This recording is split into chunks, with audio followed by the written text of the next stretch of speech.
case કેમ આખો divert બદલી ગયો એટલે કેસ બદલવો ને દો જે મેન આરોપી છે ને બહાર આવવો જોઈએ અને નો આવે ને તો આપણે કાઢી દેવાનું ટેવડ છે કાઢીએ અને હું ચોખ્ખું કહું છું તમને આ પાછી હટ નહીં કરતા એક આખા ગુજરાતના કોળી સમાજ એક કરો જ કરી નાખ અમથા તમે જય જય કોળી સમાજ કરો માધાતાના દીકરા એવું કરો હું કહી દઉં તમે મારી સામે ભલે ગમે એવું હાથ ગોળી જાય ભલે ધરબી દો પણ પાછો હટે નહીં બીજો પાછળ હટવાને બે હો બધા આપણે એક બીજી જેને જે કેવું કયો પણ લડત હારી આપવી છે ત્યાં બધી હટવું નથી પાછું બે હોય બે હાઈટ બે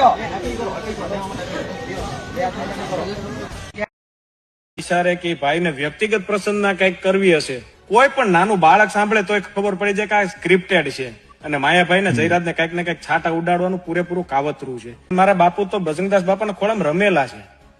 તો ન્યા કોઈ જગ્યાએ વિવાદ થાય એ કેટલા અંશે કોઈને ગમતી વાત હોય મોકલો 25 તારીખે અને આજે 31 તારીખે 30 તારીખે આ બધી ઘટનાઓ ઘટે તો એ ચોક્કસપણે આપ સૌ સમજી શકો છો કે આ કોકના ઈશારે કે ભાઈને વ્યક્તિગત પ્રસન્નતા કંઈક કરવી હશે કોઈ પણ નાનું બાળક સાંભળે તોય ખબર પડી જાય કે આ સ્ક્રિપ્ટેડ છે અને માયાભાઈ ને જયરાજ ને કઈક ને કઈક છાટા ઉડાડવાનું પૂરેપૂરું કાવતરું છે એ બધા સમજી શકે પેલા વિડીયોમાં મારું નામ નો આવે ભાઈ બીજા વિડીયોમાં પાછું એમને યાદ આવે કે મેં મરાવ્યા હશે ત્રીજા વિડીયોમાં હજી એમ કે ઈ જે અલગ અલગ બોલતા જાય છે તો એવી રીતે થોડું હોય કે એક એક દિવસે માણસને અલગ અલગ રીતે યાદ આવે આપ મીડિયાના મિત્રોને મારી કરબંધ પ્રાર્થના છે